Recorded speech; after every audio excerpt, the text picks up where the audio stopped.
Fala, nação tricolor, como é que vocês estão? Espero que estejam todos bem. Depois de 90 dias, finalmente o São Paulo voltou a treinar e o dinizismo está de volta. Vou te contar todos os detalhes desse emocionante dia que teve o retorno do Carneiro, um ano antes do esperado, e a partida do Antony com muitas lágrimas. Vou te contar que esse dinheiro do Antony que está entrando vai servir para pagar os salários atrasados dos jogadores na época de pandemia.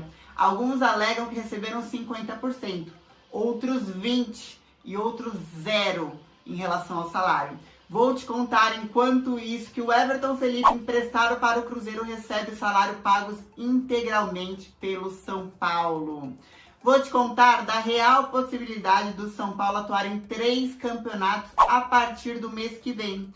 E vamos falar também do Lucas Fração, esse zagueiro que recebeu uma proposta do Barcelona, mas em vez de avisar ao São Paulo que estava sendo vendido, preferiu pedir rescisão unilateral do contrato a 1 ano do término. E para finalizar, vamos falar do Rojas, que está finalmente treinando com bola e está em negociação para o contrato de produtividade. Ele terá que atuar em pelo menos 40% dos jogos e dentro de campo, não vale ficar no banco. Vou te contar os detalhes de todas essas notícias depois que você já deixar o like aqui embaixo, se inscrever no canal e mandar o canal para todos os seus amigos são paulinos ficarem bem informados assim como você. E se tiver alguma dúvida sobre São Paulo, já sabe, deixa aqui embaixo com o hashtag Laila Responde no final. Fechou? Bora falar de notícias. Galera, parecia que esse dia nunca ia chegar, mas depois de mais de 90 dias esperando, o São Paulo voltou a treinar taticamente. O dinizismo já está voltando. O SPFC TV, inclusive, colocou um vídeo no ar que deu para matar um pouquinho da saudade. A gente viu lá o Profeta um pouquinho mais magro. Sentimos falta do Reinaldo, não apareceu no vídeo, mas tá treinando ainda, preparando o físico. Vimos o Thiago Volpi já defendendo, treinando ali no gol. Sentíamos falta daquela liderança. E já pudemos ver também o Carneiro já treinando. Lembrando que lá no Uruguai, quando ele foi avisado que a suspensão dele por causa do doping tinha sido cortada em 1 ano, ele já começou a treinar em casa com preparadores físicos próprios, com personal trainers, e aí ele já chegou pronto para o treino tático do dinizismo.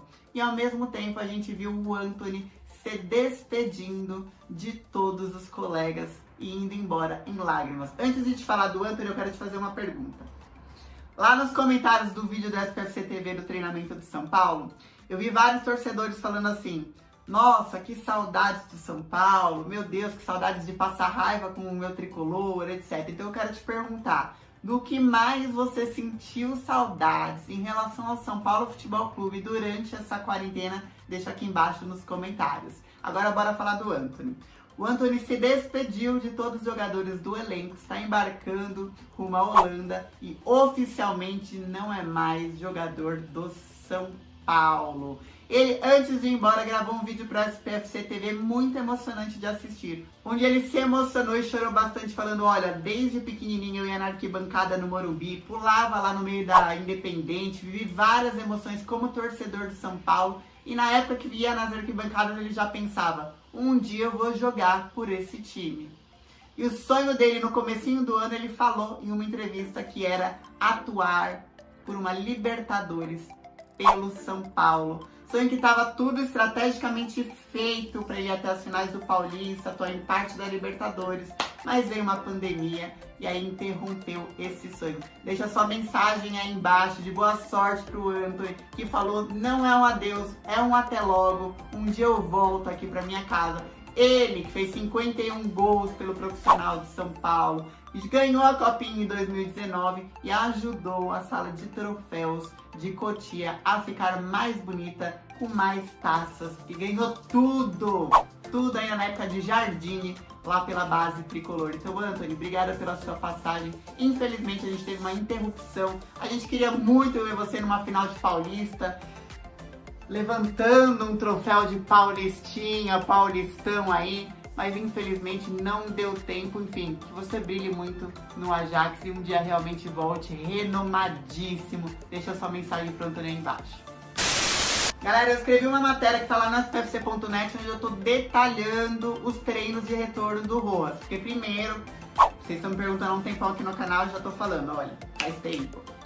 O Antony é considerado pronto para jogar lá desde março, por isso que ele tinha sido inscrito na Libertadores logo no comecinho do campeonato, que o Diniz quis dar uma motivação para ele. Aí quando veio a pandemia, ele ficou sozinho treinando no Refis com orientação do departamento médico e acompanhamento, mas ele ia lá sozinho para fazer o fortalecimento. Agora ele voltou e faltava uma semana para o contrato dele acabar. Pensa na saga que esse jogador conseguiu passar. 2 cirurgias, 16 meses de recuperação. Aí depois veio uma pandemia na hora que ele ia voltar. E agora veio o final do contrato, ele não ia nem conseguir jogar, caramba. Mas olha, São Paulo chamou ele para renovar, só colocou uma condição. Falou, vai ser por produtividade. Você tem que atuar em pelo menos 40% dos jogos. E não basta só ser relacionado e ficar lá no banco de reservas, não. Vai ter que correr atrás do tempo perdido, estar entre os 11 melhores, estar entre os titulares pelo menos 40% do tempo. Mas existe uma outra cláusula aí. Uma que diz que se ele atingir esses 40% em fevereiro, que aí o contrato vai até fevereiro de 2021, que é quando acaba essa temporada de 2020, por causa de tudo que está acontecendo, o contrato se auto-renova e automaticamente ele só segue o baile, continuando no São Paulo Futebol Clube. Para assinar, eles estão vendo só os novos valores, vai ter alteração nos valores para o Rojas. E aí o Rojas, que está treinando separado, já com bola, já está fazendo treinamento com bola, com todo o cuidado do departamento médico, que está com cautela para liberar o jogador. Tá, pera, vocês lembram que um ano atrás, primeiro treino dele com bola, ele caiu e teve que fazer cirurgia de novo? Então o departamento médico tá indo, ó, com calma. Mas aí assim que assinar, o departamento médico já deve liberar. Ele não deve estrear logo no primeiro jogo do Tricolor. Porque, ó, a galera já começou a treinar na quarta-feira, ele ainda tá treinando sozinho. Espera mais ou menos uma semana para ele ser reintegrado ao elenco. E aí ele volta pros treinamentos do São Paulo depois de quanto tempo, hein, Rojas? Coloque sua mensagem de boa sorte pro Rojas aí embaixo também, que olha, foi uma saga, hein? Galera, saiu lá na mídia mineira, tava falando do orçamento do Cruzeiro, do planejamento para recuperar, para sair da segunda divisão, para tentar voltar, né, a ser um dos grandes em Minas Gerais. E daí saiu que todos os jogadores emprestados estão tendo salário pagos integralmente pelos seus respectivos clubes e não pelo Cruzeiro, que isso faz parte do planejamento já há um tempo. E aí nessa matéria saiu que o Everton Felipe é um dos jogadores do São Paulo, está emprestado para o Cruzeiro, está recebendo o salário dele lá totalmente pago pelo São Paulo, valor de R$130 mil mensais, enquanto os jogadores aqui estão com cortes de 50%, recebendo só 20% do salário, e provavelmente esse corte se estenda aí até o final do ano. E o São Paulo já avisou que em julho também vai atrasar os salários. Então, assim, que situação e falta de planejamento emprestar um jogador sabendo das dívidas já no ano passado. São Paulo chega a 586 milhões em dívidas, já sabia disso desde o ano passado e empresta para pagar os salários dele lá. Parabéns, viu? Parabéns mesmo, Alves. Enquanto isso, já vou falar também da outra notícia, que é esse dinheiro, cerca de 60 milhões de reais, que vai entrar do Antony na semana que vem. Esse é o dinheiro que a diretoria pretende pagar os salários atrasados durante a época de pandemia. Eles já estão avisados, Júlio vai atrasar. E aí alguns jogadores falaram, olha, só recebemos 20% do salário, a promessa era 50% a primeira vez que chamou para negociação. Outros receberam os 50% e outros falaram que, ó, no mês que vem, no mês passado eu não recebi nem nada. Recebi ainda em março, recebi em abril, chegou em maio, já veio tudo embolado, não tô recebendo mais. Então tá um mal-estar internamente, aí tá chamando os jogadores para conversar. E esses 60 milhões que vão entrar do Antony, bora pagar salário. E aí o Raí vai ter que ter muito jogo de cintura. Por quê? Porque a CBF já falou, olha, a gente vai tentar voltar ao Brasileirão entre dia 8 e 9, que é um final de semana, de agosto. A Federação Paulista de Futebol ainda não tem uma data certa para o retorno do Campeonato Paulista, porque está dependendo do João Dória, tem que ir de novo todo o protocolo sanitário passar por um monte de gente, aí o João Dória autoriza, e o João Dória já tinha atrasado o retorno dos treinamentos, era para ter sido mais ou menos um mês antes disso, ficou só dia 1 de julho, os times ficaram enrolando fazendo preparos físicos, etc. Enquanto isso, a Conmebol se organiza para tentar retornar com a Sul-Americana, o São Paulo tá na Sul-Americana, e com a Libertadores na primeira semana de setembro. Então começa a raciocinar aqui comigo. Se voltar ao Campeonato Paulista, vamos supor, primeira quinzena, não deve ser na primeira quinzena, deve ser na segunda, porque ainda nem tá discutindo a data. Então, segunda quinzena de agosto. Você imagina que se chegar até a final, tem mais 6 rodadas.